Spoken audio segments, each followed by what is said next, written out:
All right, we're going to spend a couple of videos talking about fantasy tropes. Tropes are kind of the tried and true elements of stories and fantasy writing. I say tried and true, it's because they are kind of the classic tales that we all know are successful, that readers recognize, that readers respond to. On the other hand, there are also the things that are very predictable. I know that as an author, sometimes whenever I'm reading a book or watching a movie, if I come across one of these tropes, oftentimes I can kind of see what's going to happen, long before it ever happens. In fact, it's very hard to surprise me. When I am surprised, that is the sign of a really good story. So I guess it's important if you're going to write in fantasy to know what the tropes are. If you're going to stay true to the trope, or if you decide to twist it. If I would recommend trying to put a little twist on it, just so it's something new and fresh, and you're not falling into the same bucket as every other one that's been done before. Telling the same story over and over again with just different characters, different villain, and whatnot. So some of the most common ones, and they're not exclusive, there are tons and tons of tropes, but just to go through some of the ones that are probably the most common in fantasy books, and we'll just go ahead and go TV shows and movies as well. The Chosen One, the Dark Lord, the Quest, a medieval setting, damsel in distress, and the Mentor. So we're going to talk about the first three in this video, and then we'll do another video with the last three. So starting with the first one, the Chosen One. This one seems to be really, really common in the fantasy genre. And it's basically you have this chosen one who's just an ordinary character that discovers an extraordinary destiny. So everybody likes it because it's relatable. Usually the protagonist starts out as just a normal, ordinary individual, and they're thrust into this greatness. So some of these that I can think of off the top of my head, we have Harry Potter. He thought he was just a normal boy, finding out that he actually has magic and that there's this whole dark lord who's after him. And, it seems almost surreal, to go from ordinary to extraordinary, as Harry Potter does in his Chosen One story arc.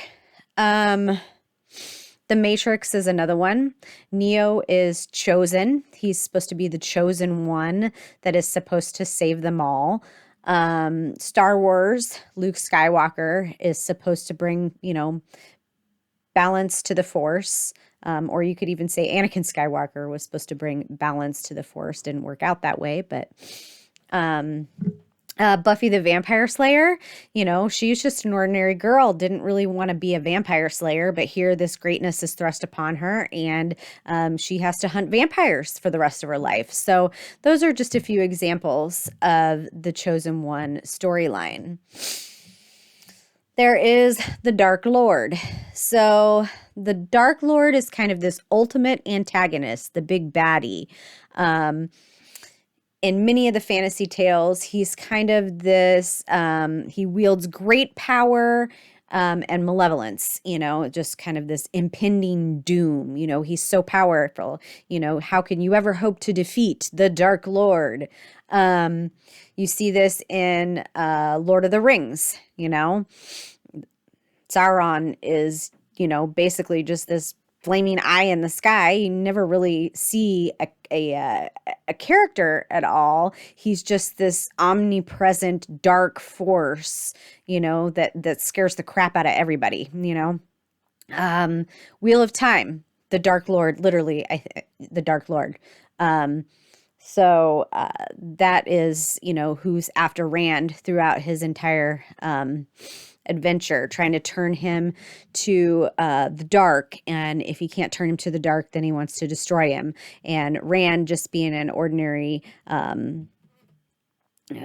ordinary boy from the Two Rivers has to rise up and fight against this great evil that seems like it's an absolute insurmountable task. Harry Potter is also this way too. I mean, Lord Voldemort is essentially a Dark Lord, ever powerful, seems impossible. You know, that person's been around forever. He has, you know, ages and ages of practice. And how is this young boy ever going to hope to defeat him? Star Wars is the same way. You can look at Vader, you can look at Emperor Palpatine, either one. They can fall into this Dark Lord category. The third one is the quest. As a gamer, the quest is important. It drives the character to undertake kind of an epic journey, often to retrieve a valuable object or achieve some sort of a noble goal. Some notable examples of this. Obviously, you have the Lord of the Rings. Frodo has to take the ring to be destroyed. It's his epic quest that he has to fulfill.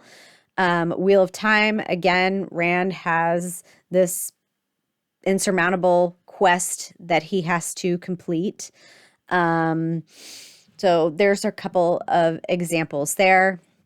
I put a few more out on my website. If you can think of any, feel free to throw them in the chat, make some comments, share them. It's always good. You know, I tried to pick ones that I know there's tons and tons of them out there, but trying to pick ones that I think most people know of or have heard of. And as you can see, there are several titles that fall in multiple tropes, and that's fairly common too. A lot of them you see hand in hand. A lot of chosen ones have a Dark Lord. You know, a lot of quests seem to be, you know, chosen ones as well, because they are ordinary folks that are then, you know, they have to go through this quest and have this epic destiny.